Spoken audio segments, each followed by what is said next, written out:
साहित्य म्हणजे नक्की काय? काही सुंदर शब्द किंवा मनोरंजक कथा? नाही, त्याहून बरंच काही.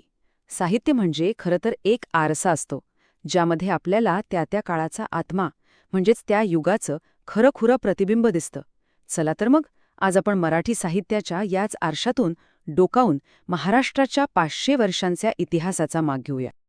पण हा प्रवास सुरू करण्याआधी एक संकल्पना समजून घेणं खूप महत्वाचं आहे. युगधर्म. आता युगधर्म म्हणजे काय? तर एखाद्या विशिष्ट काळातले लोकांचे विचार, त्यांची कर्तव्य, राजकीय परिस्थिती आणि त्यांची एकूण जगण्याची पद्धत. अगदी सोप्या भाषेत सांगायचं तर त्या काळाचा आत्मा किंवा the spirit of the age. मग साहजिकच एक प्रश्न मनात येतो की या साहित्याचा आणि युगधर्माचा नेमका संबंध तरी काय? म्हणजे एखादा कवी किंवा लेखक जे काही लिहितो त्यावर त्याच्या काळाचा, त्याच्या आजूबाजूच्या परिस्थितीचा प्रभाव कसा पडतो? याच प्रश्नाचं उत्तर आपण आजच्या या विश्लेषणामधून शोधणार आहोत. आपला हा प्रवास कसा असेल? आपण सुरुवात करणार आहोत यादव काळातून, जिथे मराठी अस्मितेची पहाट झाली. मग संक्रमण काळातील संकटांना सामोरं जाऊ. तिथून आपण शिवकाळातील स्वराज्याचा हुंकार अनुभवू. मग पेशवे काळातील वैभवात डोकावून पाहू. आणि शेवटी या आरशात नेमकं पाय दिसलं त्या निष्कर्षापर्यंत पोचू. चला, सुरुवात करूया. तर आपला पहिला थांबा आहे यादव काळ. हा तो काळ होता जेव्हा मराठी भाषेला आणि संस्कृतीला एक प्रकारचं उधाण आलं होतं. याच काळात मराठी भाषेला स्वतःचा एक आत्मविश्वासपूर्ण आवाज मिळाला.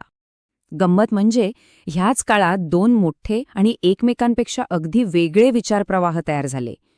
एका बाजूला होता महानुभाव पंथ, जो जास्त बौद्धिक, थोडासा गुप्त आणि ज्ञानमार्गावर भर देणारा होता. तर दुसऱ्या बाजूला होता आपला वारकरी संप्रदाय, जो पूर्णपणे भक्तीवर आधारित होता आणि सर्वांसाठी ज्याचे दरवाजे उघडे होते. पण महानुभाव पंथाने आपलं साहित्य गुप्त, सांकेतिक लिपींमध्ये का लिहिलं असेल? यामागे 3 मुख्य कारणं होती, असं मानलं जातं.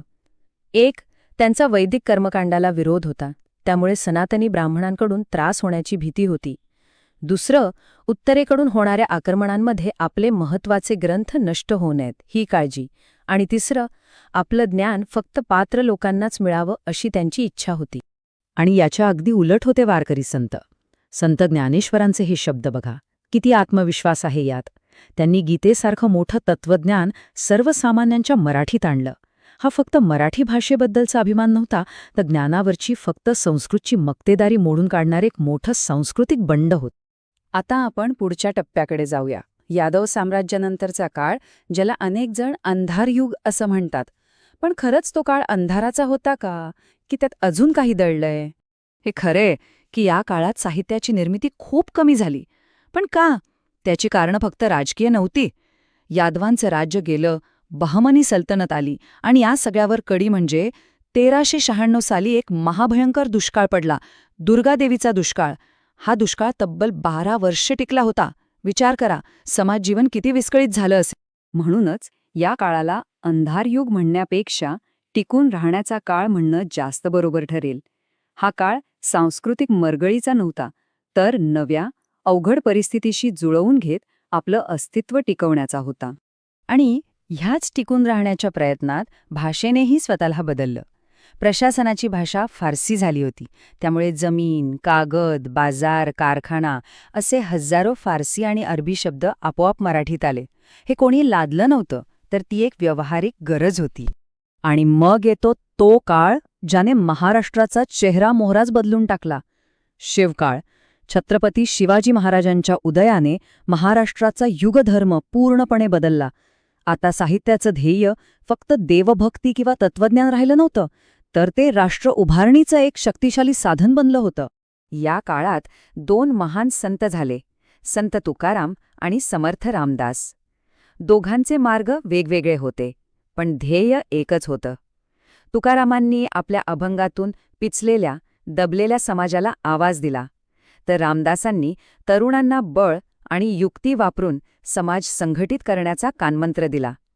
दोघांनीही आपापल्या पद्धतीने स्वराज्याचा पाया रचला. शिवाजी महाराजांची दूरदृष्टी बघा. त्यांनी फक्त किल्लेच जिंकले नाहीयेत, तर भाषेचं स्वराज्यही महत्त्वाचं मानलं. प्रशासनात फारशी शब्दांचा सुळसुळाट झाला होता. त्यावर उपाय म्हणून त्यांनी राज्यव्यवहार कोश नावाचा एक शब्दकोशच तयार करून घेतला, ज्यात फारशी शब्दांना पर्यायी मराठी आणि संस्कृत शब्द दिले होते. भाषिक स्वातंत्र्यासाठी टाकलेलं हे किती मोठं पाऊल होतं.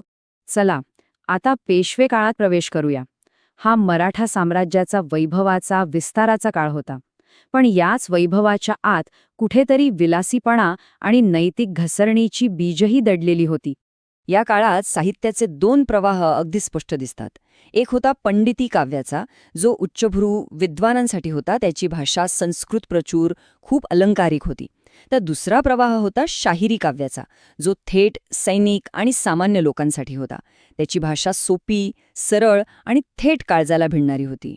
आता शाहिरी काव्यात पोवाडे आणि लावण्या हे दोन्ही प्रकार होते. पण हळूहळू एक मोठा बदल घडला. शौर्यगाथा सांगणाऱ्या पोवाड्यांपेक्षा शृंगारिक लावण्यांना जास्त राजाश्रय मिळू लागला. हा फक्त लोकांच्या आवडीतला बदल नव्हता, तर तो त्या काळाच्या बदलत्या मानसिकतेचा आरसा होता. लढवय्या समाजाची वृत्ती आता विलासाकडे झुकत चालली होती, आणि हेच कदाचित पुढे येऊ घातलेल्या पतनाचे संकेत देत होते. आणि म्हणूनच कदाचित त्या काळात ही म्हण रूढ झाली असावी की लावणी आणि बाईच्या नादाने पेशवाई बुडाली. या एका वाक्यातून त्या काळातल्या लोकांच्या मनात काय भावना होती हे अगदी स्पष्ट दिसतं.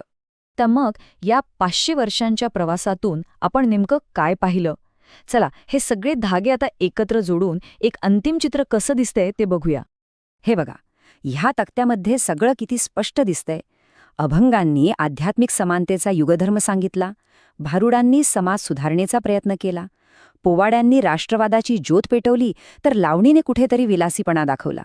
ह्यावरून एक गोष्ट अगदी स्वच्छ होते: प्रत्येक साहित्य प्रकार हा त्या त्या काळाच्या युगधर्माचाच एक आविष्कार होता. साहित्य हे समाजापासून वेगळं असूच शकत नाही.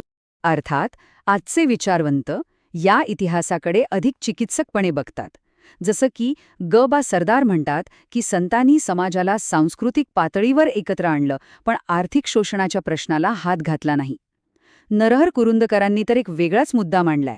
युरोपात जेव्हा वैज्ञानिक क्रांती होत होती, तेव्हा आपले पंडित कवी फक्त शब्द आणि अलंकारांच्या खेळात गुंतले होते. तर भालचंद्र नेमाडे यांच्या मते वारकरी आणि महानुभाव साहित्य हीच आपली खरी देशी परंपरा आहे. आणि हा सगळा प्रवास आपल्याला आज एका महत्त्वाच्या प्रश्नासमोर आणून उभा करतो. ज्याप्रमाणे त्या काळातल्या साहित्याने त्यांच्या युगाचा आत्मा प्रामाणिकपणे टिपला, त्याप्रमाणे आजचं साहित्य, मग ते पुस्तक असो, सिनेमा असो किंवा वेबसिरीज असो, ते आपल्या काळाचा युगधर्म तितक्याच प्रामाणिकपणे मांडत आहे का, यावर विचार करणं गरजेचं आहे.